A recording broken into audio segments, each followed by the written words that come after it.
amit-amit pasang kaliman tabi sinabet ngilo duni dumaweng tawang tuwang linepat ning Tulasari Koko Prabu kula ingkang rayi pun tresna jemena ingkang abyantar ngarsa paduka Kanjeng Koko Prabu kula ngaturaken pangabekti mugi kunjuk kadangipun kakang ora pati nduga mono jebul sira yayi kang prapta iya tresna jemena tak tampa gawe gedhe ning atiku pangestunipun kakang tampanana yayi kula nuwun inggih tat kapundi kakang mbok bekti kula ngatur iya tresna jemena tak tampa gawe gedhe ning atiku kakang Mas Werkudara bekti kula kunjuk wah tak tampa tresna jemena yayi apa gawenira munggah marang Stinggil Ngamarta nitik saka polatanira kaya beneh lan padatan duh Koko Prabu ngatur nuwun bilih sawan kula ngarsa paduka Kanjeng Koko Prabu kinen ngaturaken awala dening Kanjeng Rama Prabu ing Pancala kunjuk ing ngarsa paduka Kanjeng Koko Prabu Yayi mara tumuli aturna Dimas nyat langening kalang yana gelar pandamuncar dinolir kekonang surem sorotat hitan padang kasolan pacaring purnaming gegono dasari mongso kadiko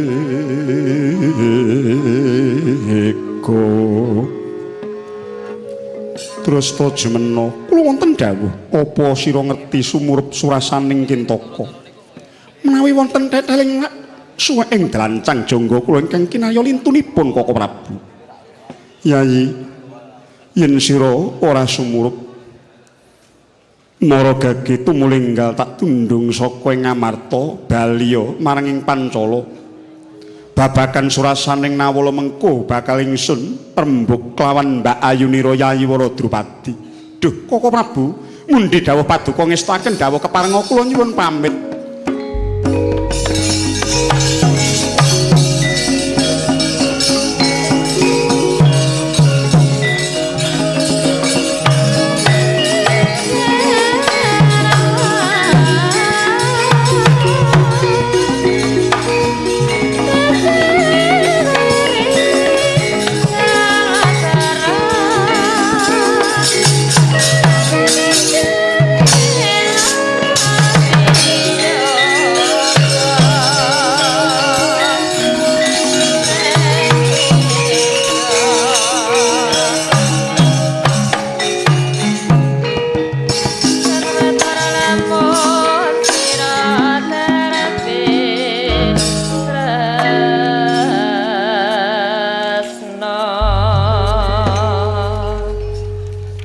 Yayi Werkudara marep kakang apa semune Nyolowadi tekane Trasta Jemena Yayi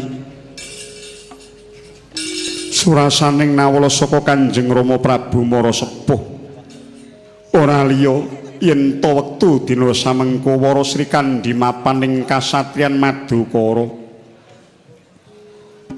wah yen ana Madukara ya gene Dimas Werkudara Siadi Lungga Prayoga Drupadi kula wonten pangandika ingkang adhawuh sinuwun Yayi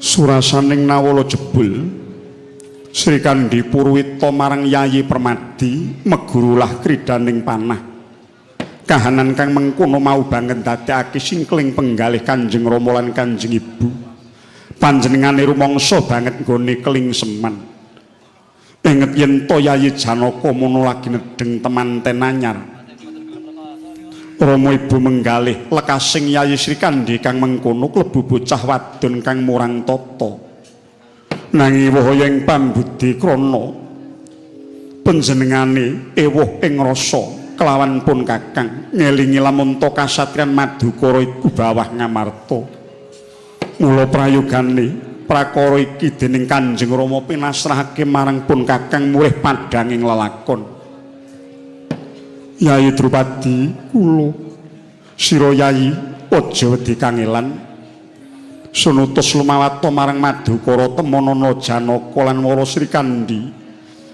Apa dene Wara Sembadra katelune mau padha jajakana sepira jero cethèking penggali.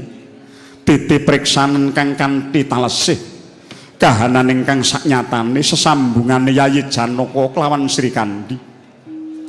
Lamun ta wis tetela nggonira nyaring perkara iki timbangen Yayi mangsa bodho nggonmu gawe cara supaya Srikandhi tumulinggal gelem bali menyang Pancala wong ayu.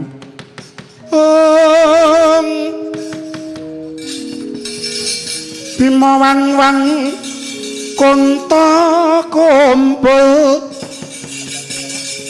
pateng kedhi kang sayonggong kara gadani Rama bat mabit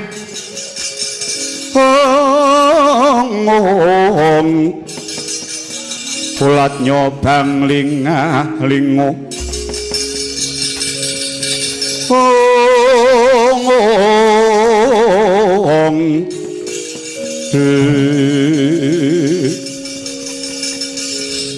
Kengking panwaran kula nyuwun pamit sinuwun wanti-wanti piwuling pun Kakang. Sira iku sedulure Srikandhi kang tinemu tuwa tur garwanipun Kakang. Pinter nggonmu matrapake samubarang Yayi. Kula nuningking ngestaken dawuh. Werkudara apa? Awat-awatana lakune Mbak Yumu temeka ing kasatriyan Madukara. Wah, mbok ora wae. Sababe apa? Aku yen ngerti Janaka kudu nglitho ndase. Durung karuan yen to ingkang luput Dimas Permadi. Yo. Ya mung awat-awatana saka kaduan yen cedhak dahana. Wis to akeh dawuh mbarep kakangku aku njaluk pamit.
pamulat wreksa sining wanadri ri sedeng harebut mongso mawantu tumuruning riris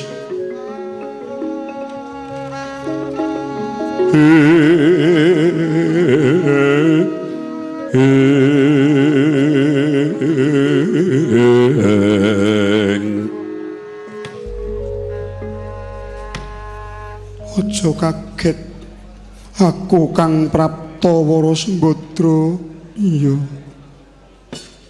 rawuhe Kakang Boning Madukara aku ngaturake karaharjan iya wong ayu iya rawuhipun Kakang iki mung kepengin wuninga raharjamu lan Yayi Arjuna sakukuban kabeh kepiye dinggonmu ladi kakung antuk pangestune Kang Mbok Ratu nggonku suwita njeng pangeran nganti teka dina iki mung manggih bagya lair batin ora ana sambe kala alangan sawiji apa syukur wong ayu syukur aku melu bungah melu seneng yen nggonmu bebrayan tansah tentrem ayem niring sambe kala iya Si Arjuna saiki ana ngendi? Kanjeng Pangeran lagi gegladen jemparing ana ing Taman Maduganda, Kang Mbok. Karo sapa Sembadra? Kaya padatan karo punakawan. Kowe ra ngapusi gak? Aku ora ngapusi yoke. Gunemamu kok isih lugu kaya jaman ana Widara Kandhang. Nyata isane ya kok ngene iki ya. Kanjeng Paran gegladen ulah jemparing ya mung karo Kyai Semar, Gareng Petruk lan Bagong. Adikku. Lumaing bumi kurping langit wong wadon ora genep telu jembar penggali kaya sira. Saking nggonmu bekti menyang guru nadi nganti mbok rewangi Dura Sembada. Aja kaget ya Sembadra, tekaku mrene iki kejaba mertui kulawargamu aku go ana wigatine nggonku genahake pawarta. Apa bener yen kadang munom Wara Sri Kandi wis sawetara nggone mapan ana kene wong ayu? Iya aku ra selak wis 3 sasi iki Wara Sri Kandi ning Madukara kene Kang Mbok. Jagat Dewa Bathara wigatine apa di ngangsu kagunan kawruh keprigelan jemparing marang Pangeran Arjuna. Malah ketoke kabeh keprigelane Kanjeng Pangeran kaya dene ditumplak marang Wara Sri Kandi. Nggone mulang sregepe ora jamak. Esuk kutuk-kutuk wong usare ya wis panan. Ana ngarep pendopo. Ana taman ana mburi. Mengko nek surup ya wis ora gelem leren. Ketoke padha siram wae ya ora. Malah dibacotake nganti lingsir wengi barang kok Kang Mbok. Tenan aku ora goroh ora dura pancen kahanane ya ngono kuwi. Oh. Sembadra. Kowe wong wadon sing gulu bengawan padaran segara. Ya syukur diyen tansah nglenggahke pribadimu minangka dadi wanita kang becik ya mung dina iki pun Kakang mundhut lilaning atimu awit saka dawuh timbalane Kanjeng Rama Prabu Pancala ndikake aku nimbali adikku Sri Kandi supaya bali menyang Pancala. Lilanono aku tak ketemu, manjing taman aku tak sapet jagong karo Sri Kandi Yodi. Nyoto Wanodya Utama ngambar arumaduning kusuma.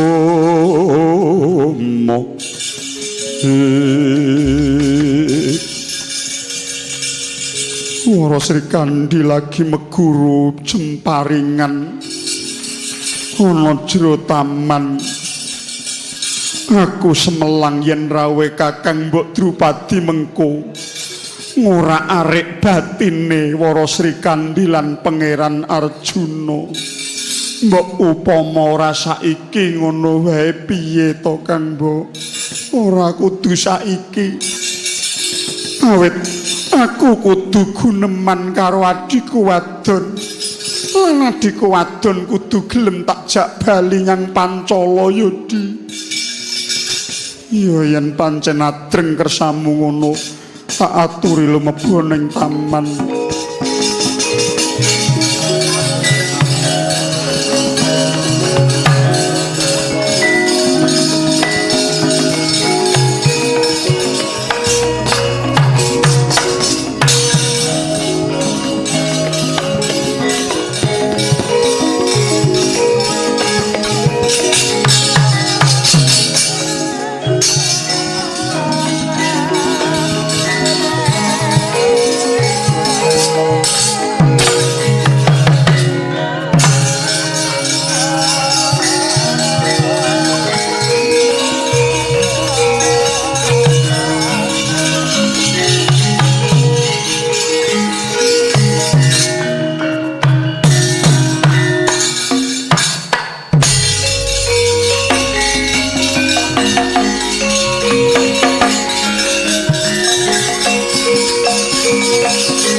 Brajakan Surabaya.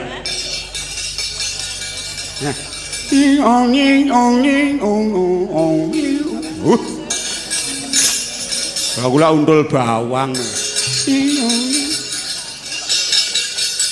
Jiro lumo nino. Kok ketoke gagah. Ah seneng aku. Wah, ayo wong ming pawaan bau. Wis kaya ngene iki. Wahyu ki nek wahyu peniti. Wong nunggu priyayi gegladen kok wiwit bangun umun-umun ngantek manjing surup tekan tengah wengi. Gumunku kok ya ora sayah ngono lho, gumun aku. Jan. Kemong kang wis ngasta gendhewa. Ndarawara Sri Kandi wis ngasta gendhewa nek wah. Anggere wis diencengke mak tias pleng ngono terus. tindak niliki keneng apa ora terus ketoke le anu karo mesra kok nglenik ya semen butuh-butuhe dhewe-dhewe aku ki mung wong saudon saurupan wong maju kiling balelongan iki ngopo lulu buta-buta galak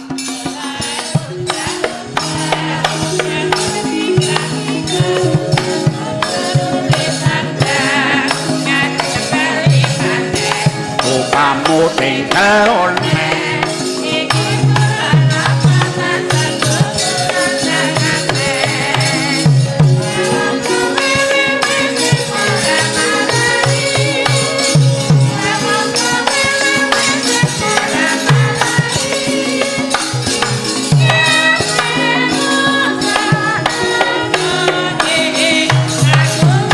awas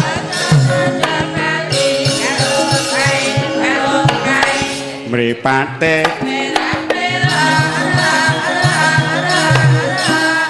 untune kuning untu ambeng kerok mong kulite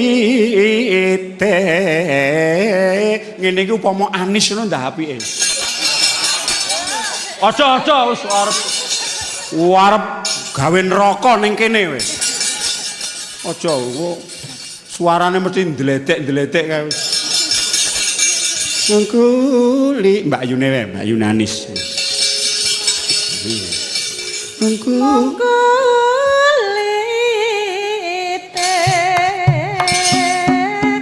ambang karo diturut juragane iya kleru ora pas ya diturut tuk tuk tuk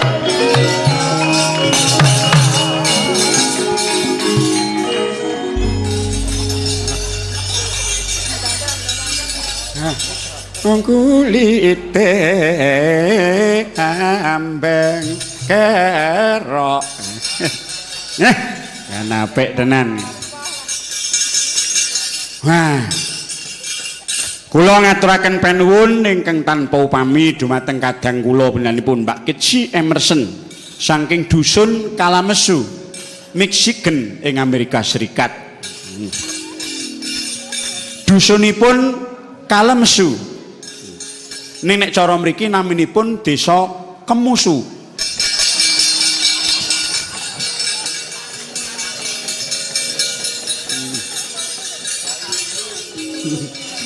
kono iki kok ya karo kene kok ya meh mirip lho kono kok ya nek Kemusu ora seneng kula wah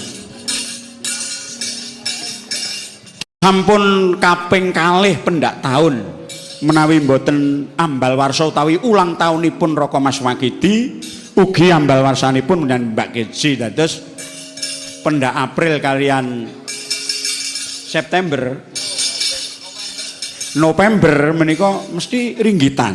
Nah.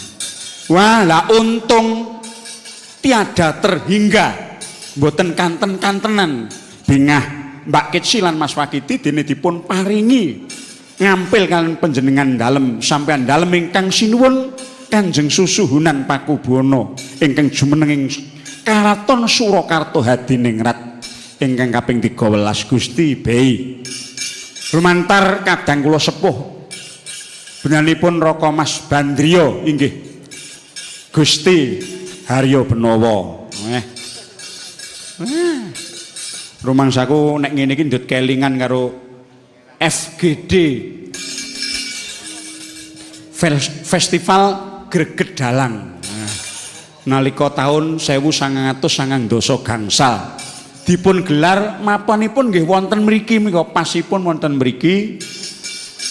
Ya kira-kira 11 tahun yang lalu apa 12 tahun yang lalu menika festival 50 malam berturut-turut tanpa henti.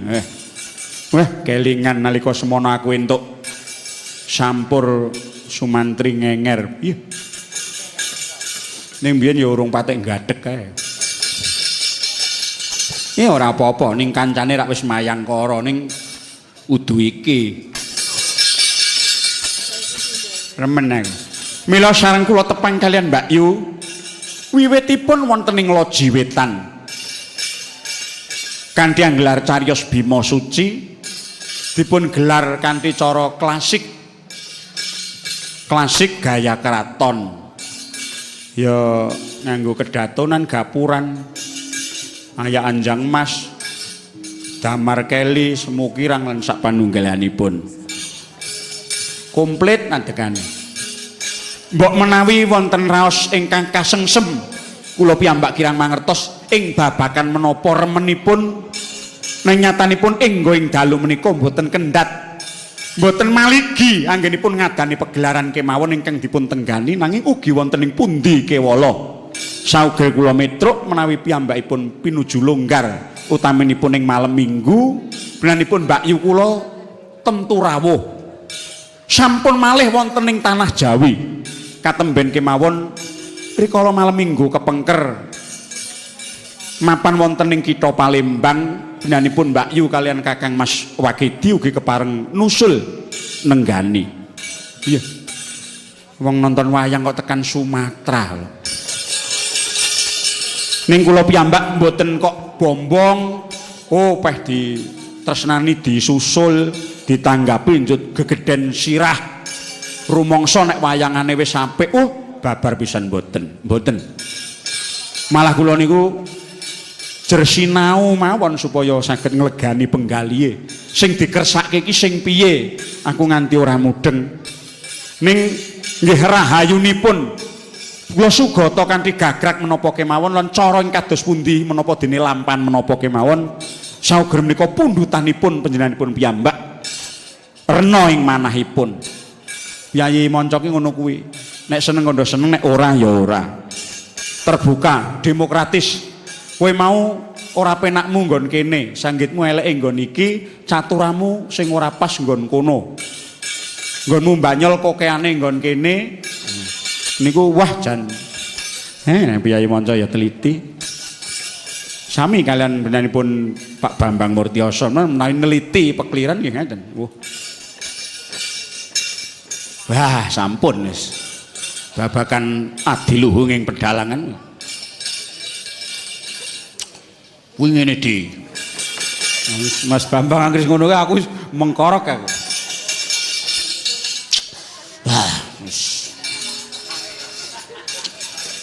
kok kaya mau anu to di ngono ki wangun kae ketok le tresno nyang adine niki itulah tugas dari seorang kritikus pedalangan memang harus begitu niku kudu ditampa kanthi lapang dada ora kok dikritik kok muring niku mboten omong le dikritik wong diloroi wae lemu mayang mau kesuwen muring nggih mboten ning ngiras pantes wongon lek-lekan wong nggih pun jam 1 men rumangsaku nek ngene iki kok golek duit kok le gelis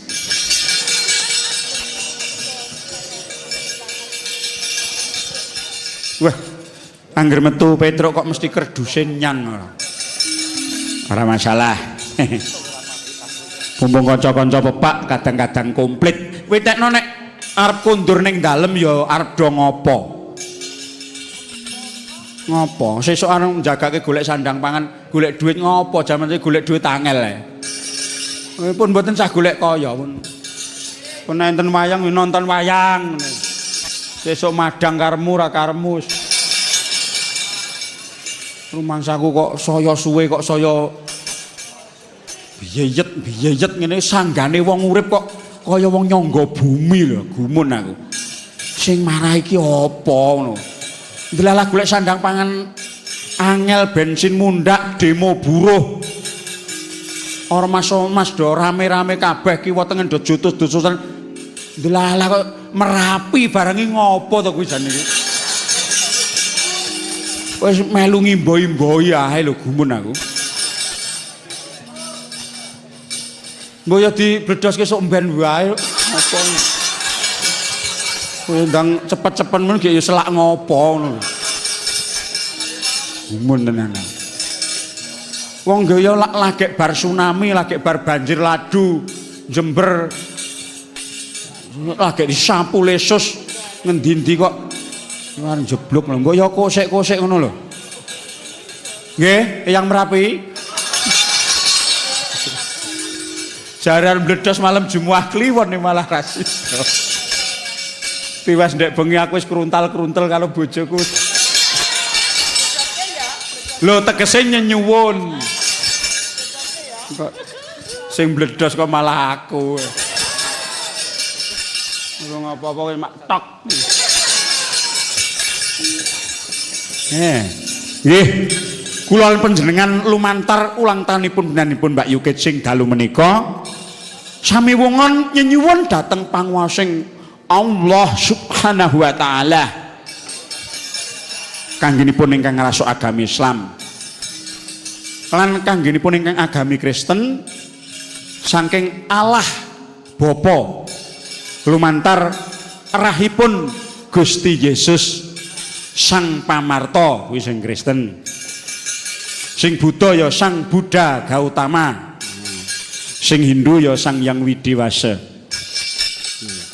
Monggo sami minta dhateng ingkang nyipta jagat saisinipun mugi-mugi negari kita kalih saking bencana, saking godha lan rencananipun sinaket ing suka basuki mangguh adil makmur tentrem rahayu ing salami laminipun Allahumma ngono.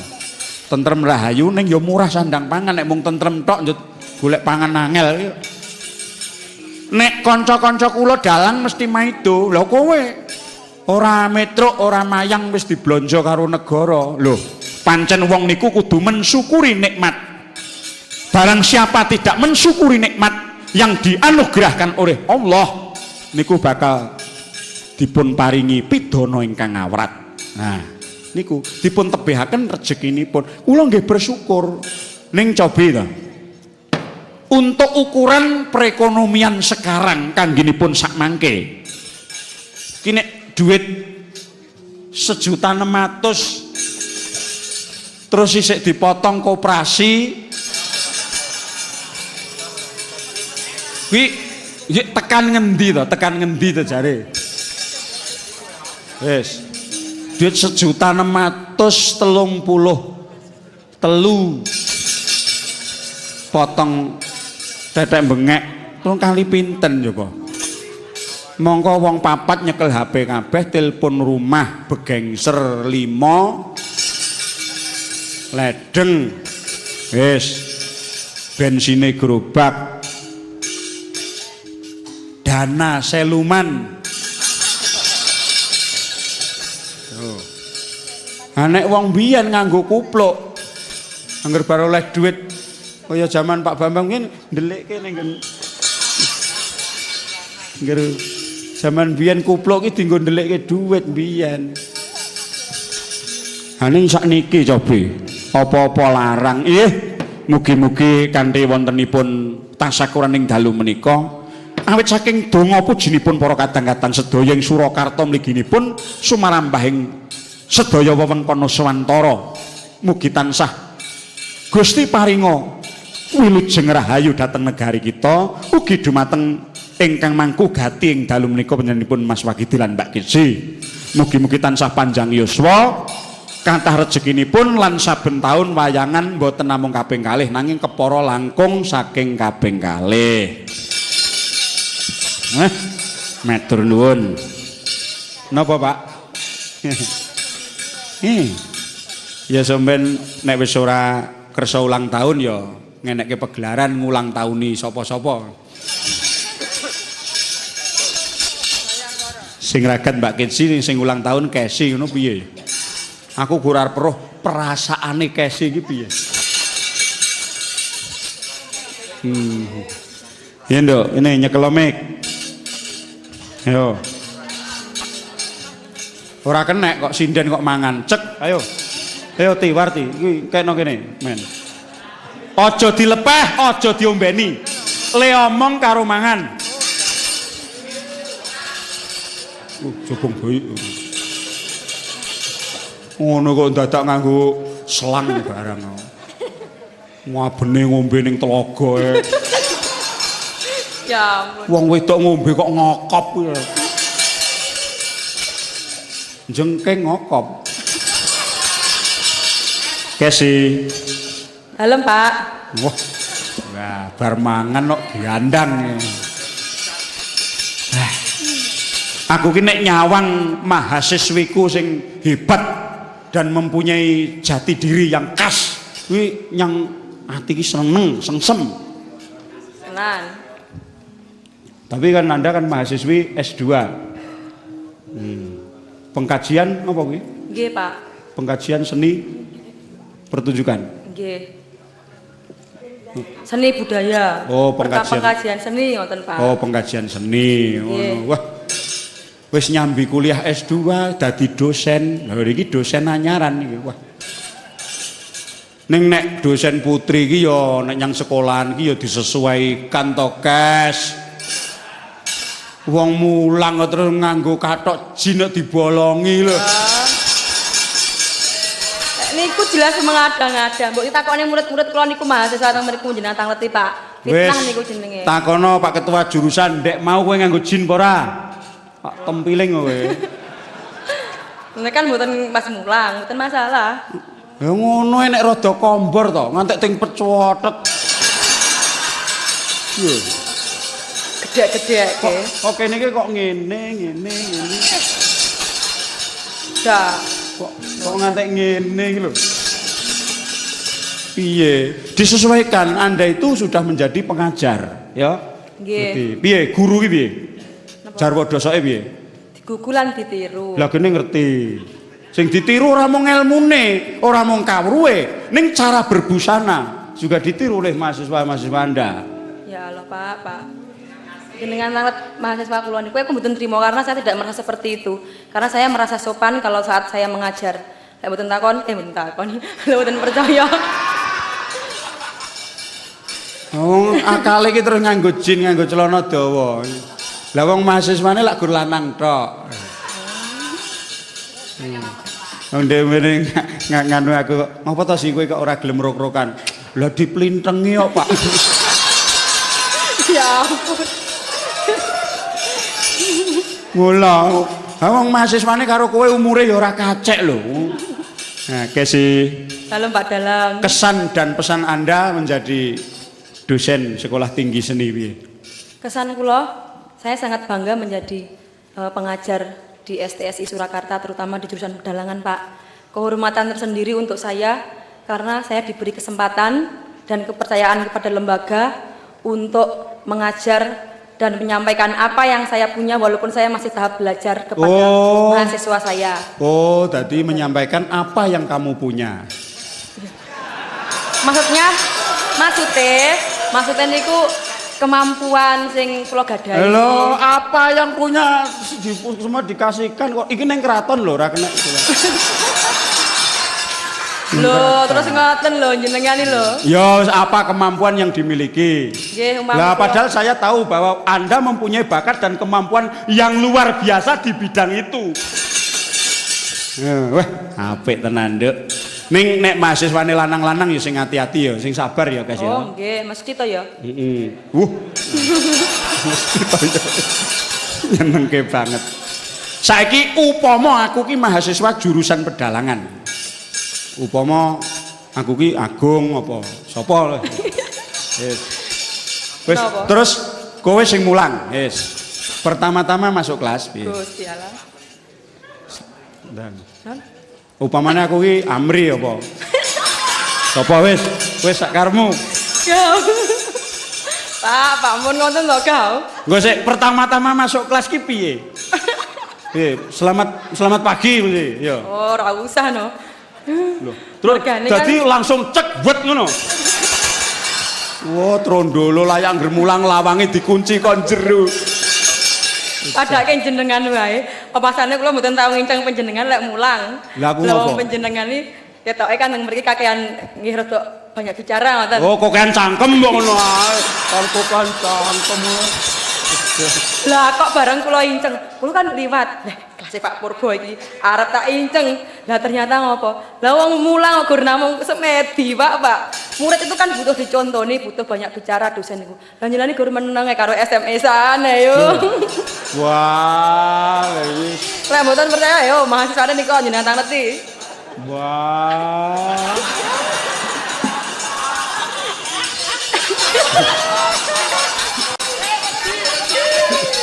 Trondolo kecut tenane. Oh, iki gawe-gawe ya. Mboten goceng yo. Ning rek panjenengan ning kampus namung meneng nggih kula ngerti. Gur diam ngoten lho, dosen kan ngeki contoh.